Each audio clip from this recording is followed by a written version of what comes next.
Hey everyone, welcome to Garden Fork Radio. You're here with Eric and Rich G. Hey man. Hey Eric, how you doing, sir? Great. I'm in New York. Rich is in Connecticut. You may remember Rich. He's made several appearances here. He's our adult, basically. My wife doesn't think of me that way. All right. Well, besides your wife, Yep. Rich is a business executive and career coach. That's his full-time gig. He does it really well.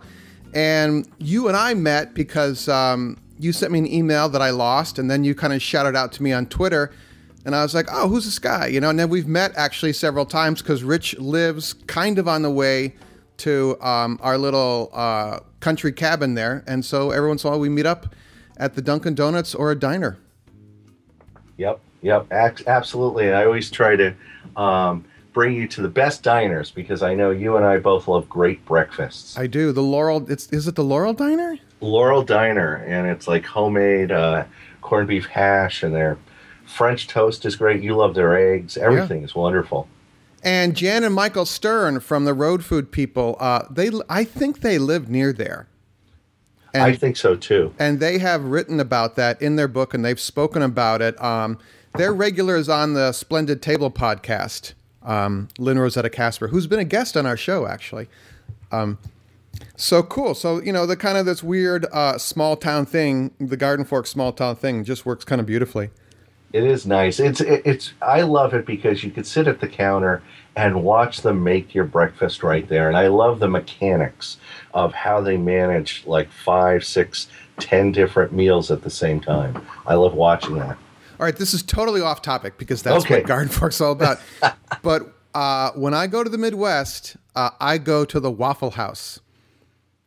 And the people there, it's a chain, yeah, but it's not really fast food. I think it's really good food.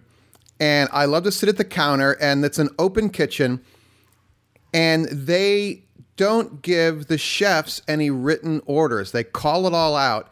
And then the chefs, I would watch them, and every time, and you know me, I'm going to talk to everyone because I'm at the counter. And I finally said to one of the wait staff, I said, how do you all remember what's what on these plates? And there's actually a little cheat sheet that they pointed to near the grill. And they take the little jelly packs and little stuff like that, and that's a whole code, a visual code on each plate as to what goes on that plate. A jelly pack, I think, face down means one thing. A piece of a sliced onion on the plate means another thing. And it's this, it's like a symbolic code as to figure out, you know, this one gets scrambled with hash browns, this one gets scrambled with cheese fries. So I love the Waffle House, and it's just because, once again, you can sit there and watch them make your food, and they're just super friendly. Absolutely. And I get little tricks on how to cook certain things. I go, oh, I didn't know you can do that. Or, oh, you do that first and then that second. And it's very interesting. Or they, like at the Laurel Diner, they cook most of their bacon ahead of time, but not fully.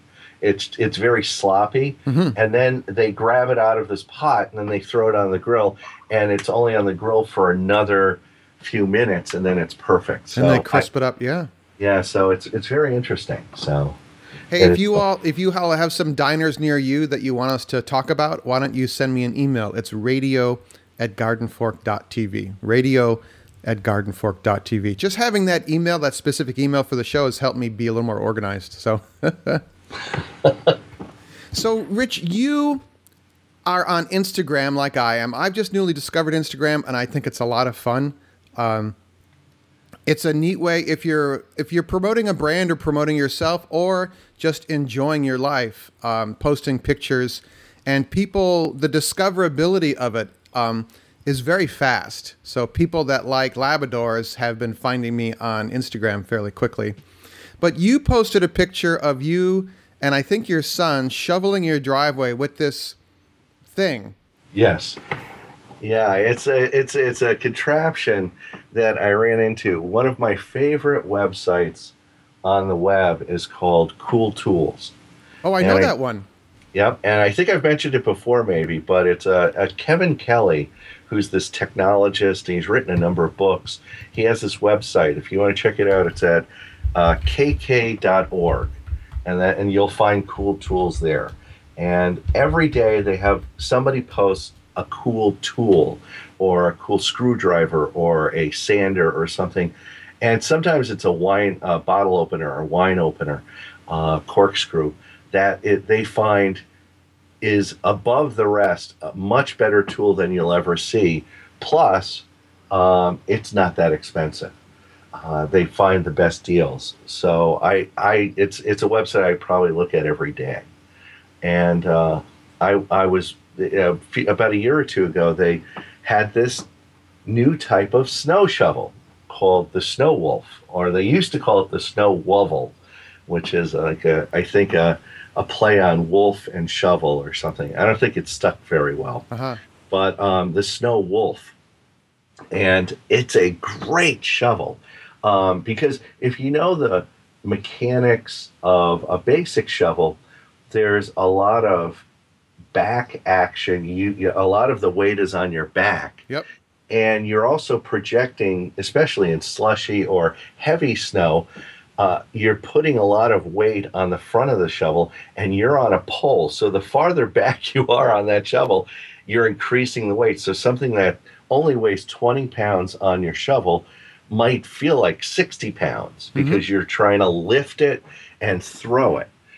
Well, the Snow Wolf uses something that was invented thousands of years ago, the wheel, and the fulcrum.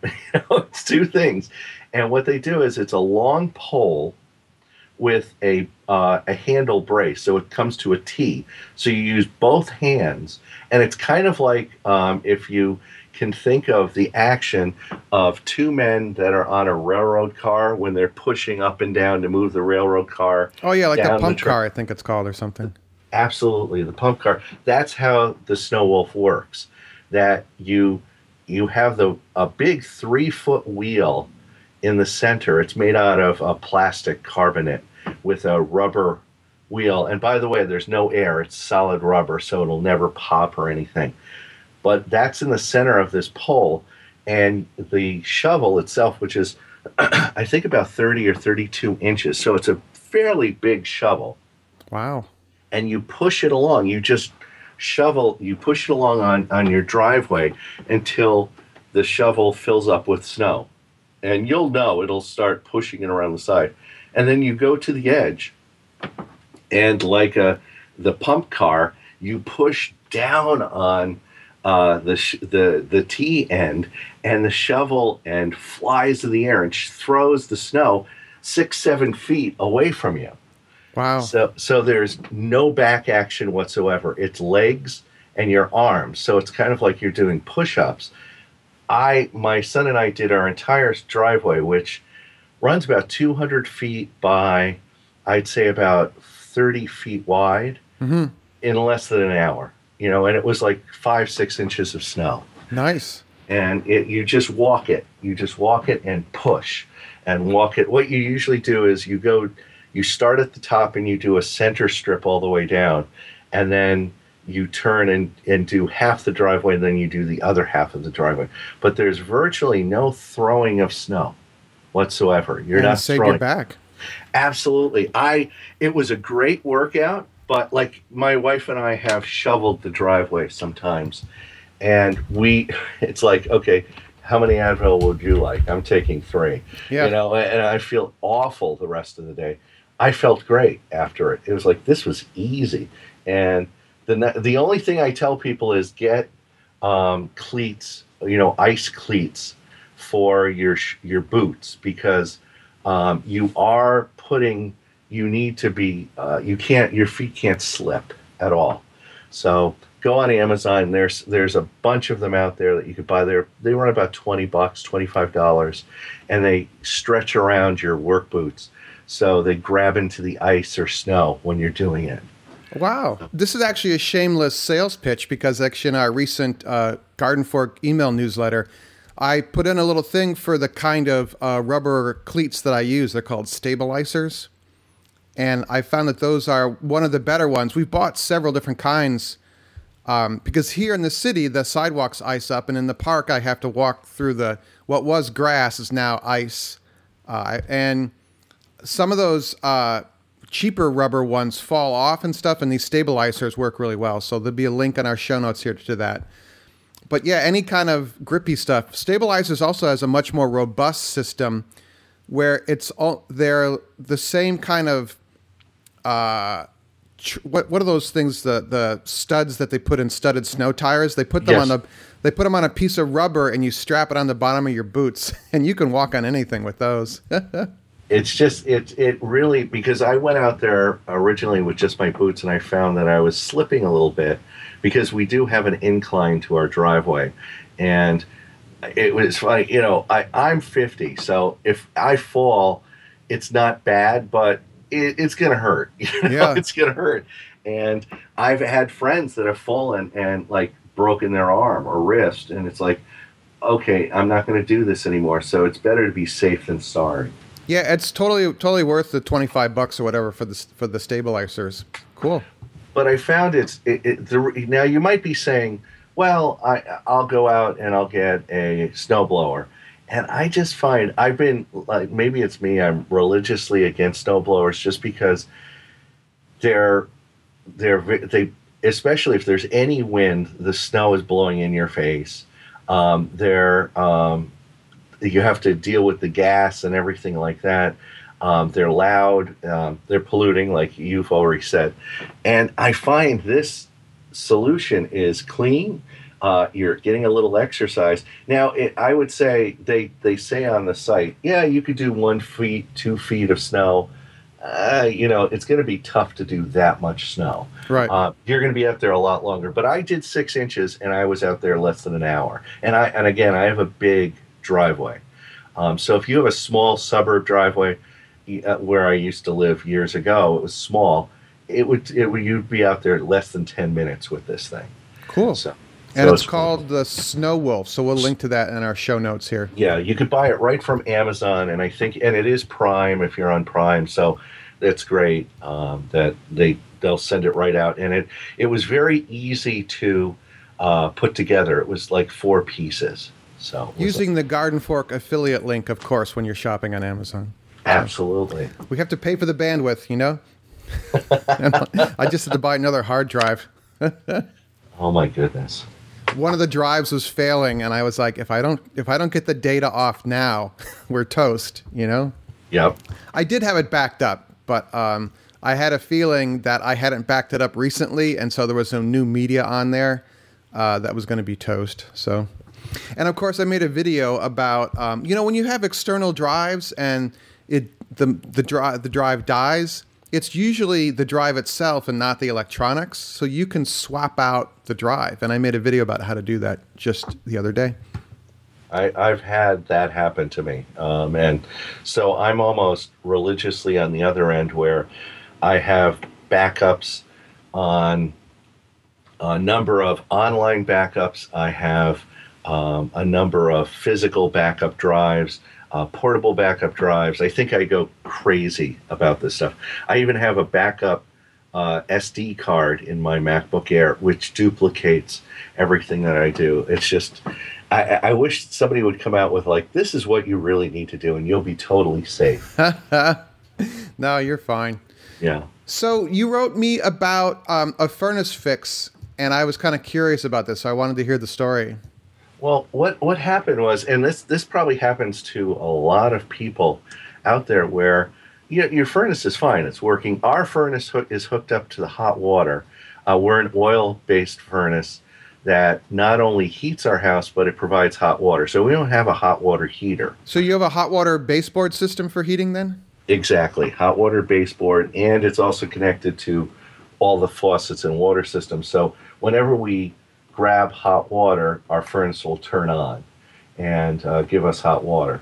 And it actually is, I find it's not that bad. Our oil bills aren't that high because of it.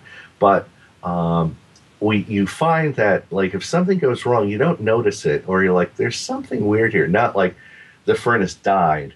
We have a 4-zone system in our house, and we had an addition put on, which is our family room, about 12 years ago, and there was a separate zone for that. And we started to find that it was getting cold in there.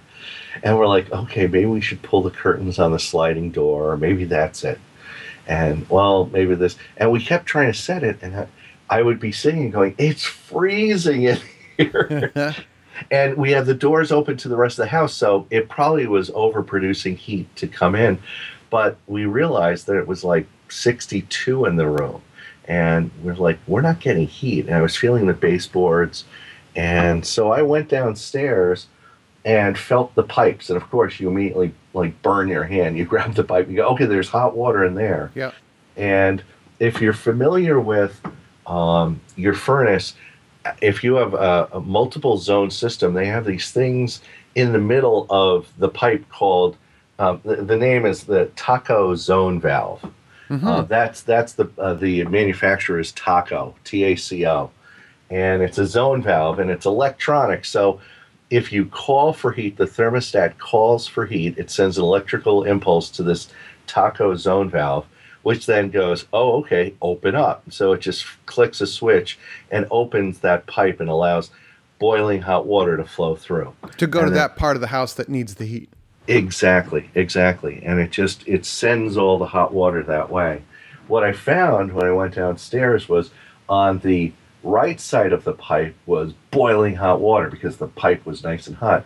On the left side, it was warm, if not cold. And I was like, okay, there's got to be something wrong here. And I know it's not the furnace because the rest of the house is fine.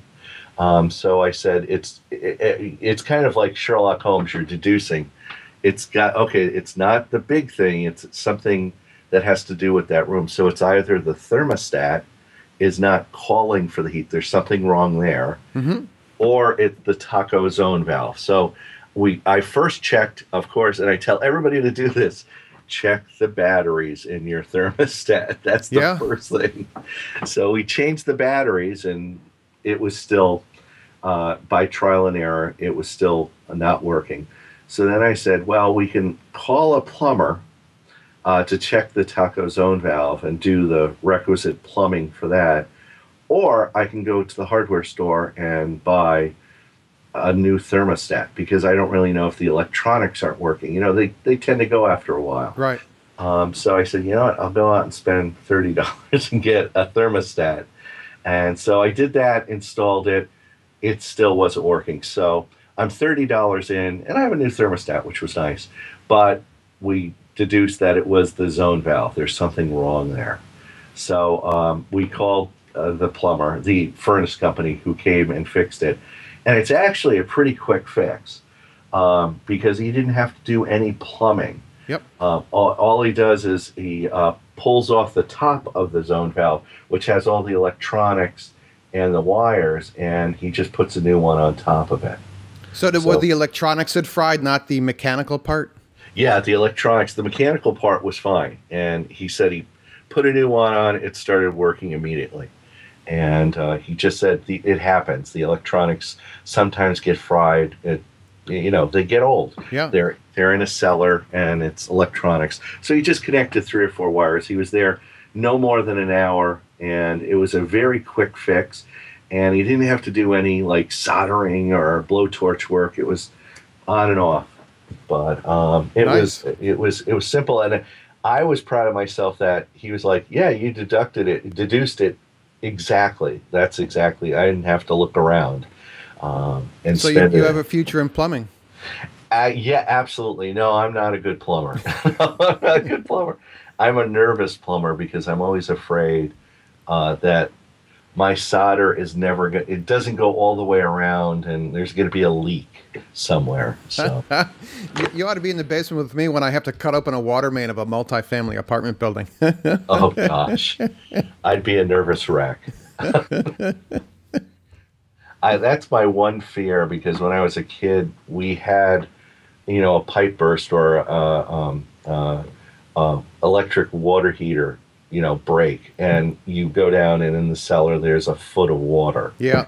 And and I said, I never want to have that happen. So I never go near plumbing. I had I have a steam pipe system in my house, and they have what are called steam return lines, which is basically warm water. It's not under pressure or anything. But one of them started to leak, and I was lucky that I was coming down to check some laundry. But when a while back, I installed a sump pump in the basement right near the new boiler. Mm-hmm. And I was lucky that where the boiler is located is the lowest point of the basement. And of course, I made a video about this, and I will edit it soon. But thankfully, the water was going right into the sump pump. And it's kind of a pain to put a sump pump in your basement, but it's well worth it for that kind of thing, so you don't have a foot of water in your basement anymore. Absolutely. We have a sump pump just in case. It's an emergency one that you can drop down and hook up pretty simply. It's one Home Depot rigid manufacturer, and we actually used it out in our garage because the way our driveway and property, we had this one winter where the snow built up and water started the snow started melting so quickly. We literally had a river running in one end of our garage, turning around and out the other end. Wow. So it was like, and it was just, there was nothing we could do. So I actually went and grabbed the sump pump and started that going. But then I ran to the hardware store and got sandbags to redirect this flow of water. And I felt like I was in New Orleans, just trying to get everything the other way. So it finally worked. Water's powerful, man. It's amazing. Yeah, and it's very destructive. It's just like you probably run into it all the time. I mean, if water just touches your sheetrock, it's like, okay, you're going to get mold, and you're going to you have to just tear it all out. Yeah. So our next topic is our stovetop pizzas, which I actually just made the other day, and I guess you did as well. Yes. And Eric, next time I see you, I'm going to give you the biggest hug that I've ever had. It's because whenever we make pizza at home, we'll buy the dough and knead it out, and there's always something going wrong with it. It doesn't cook right, or it burns, or it's crispy, or it's half cooked, and it takes a long time because the counter is full of flour, and you're kneading stuff, you're getting flour everywhere. And when you did this video, I was watching it, and I was like, oh my God, a flour tortilla. Gosh, it's the same thing. And I did exactly what you said. Get an iron pan, coated it with oil, just threw the tortilla in, and literally I just took a can of tomatoes, threw them into the Cuisinart little blender we have, it was just tomatoes, not even tomato paste, and a little spice, cheese, pepperoni, and the only thing that I did extra was before the flour tortilla went down, on the side up, I just coated it with a little butter. Just as I found it was, because the bottom is oiled, so nothing's happening there, and you want that to be crunchy, but the top edge was starting to burn, so I put a little butter on it once I broiled it. But you really have to just watch the bottom, but the minute it's brown, I just throw it in the oven, and I was like a machine for the kids. My son had a friend over, and we were just making pizzas, all different types, onion pizza.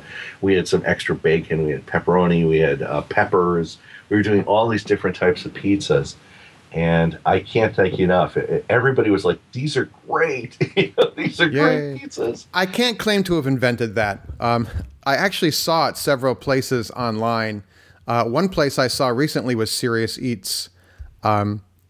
I really like that site, actually, and a couple other sites which aren't coming to mind. But the cool thing is it's a flour tortilla, which you can buy in any grocery store nowadays, and you can get a whole wheat version. They have like a spinach version now.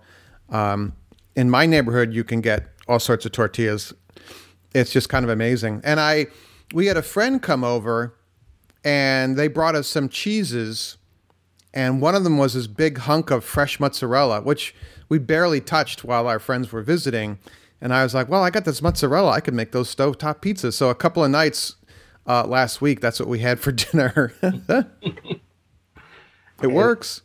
Absolutely. And the best part about it is it's very inexpensive. That's the other thing, because you're making these small little pizzas. You're whipping them out very quickly, so it's just a little sauce.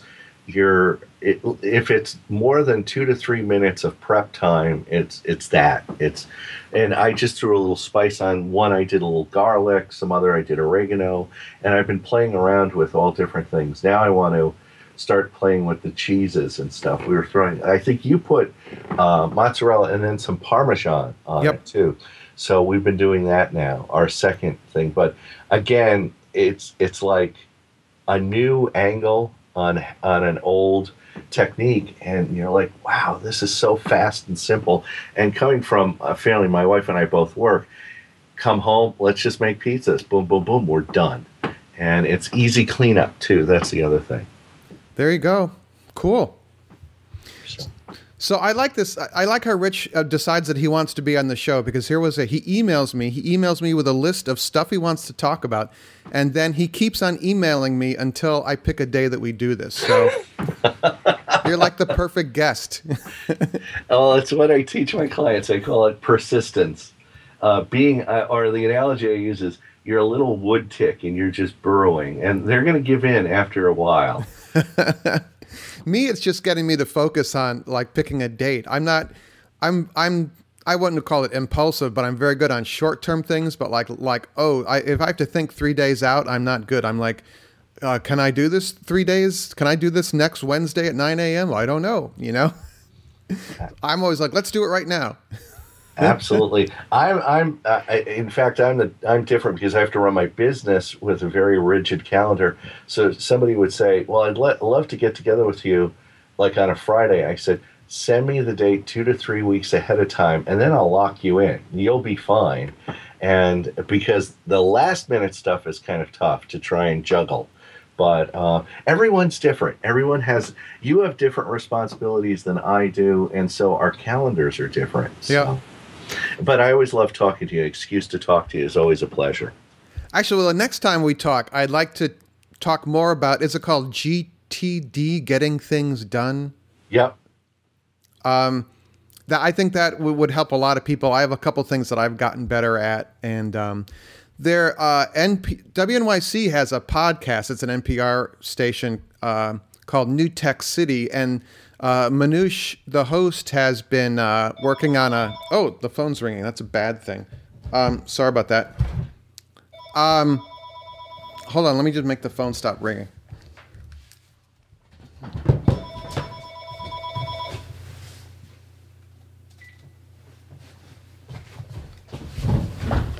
Sorry, listeners.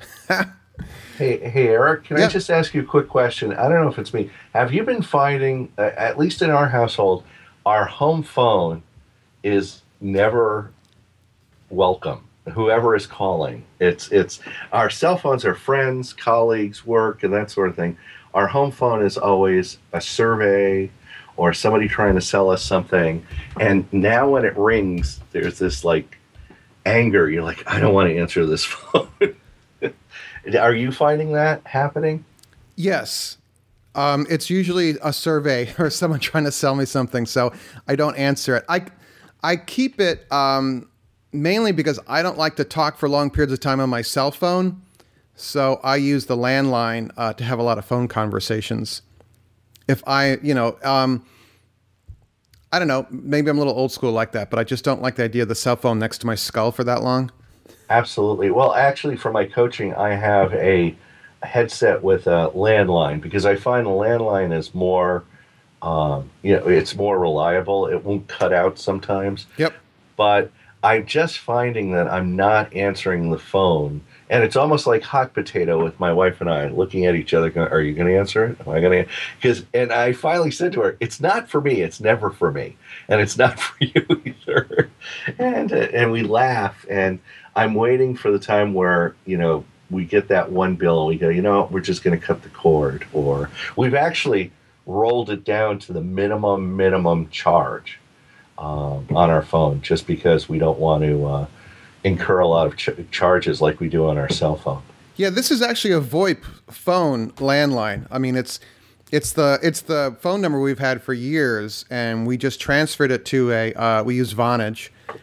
And what I like is it transcribes your voicemails to email, and it emails it to me.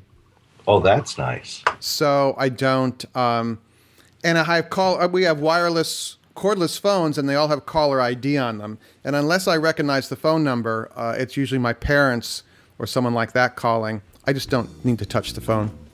Yeah. The biggest annoyance is it rings right when the middle of a talk.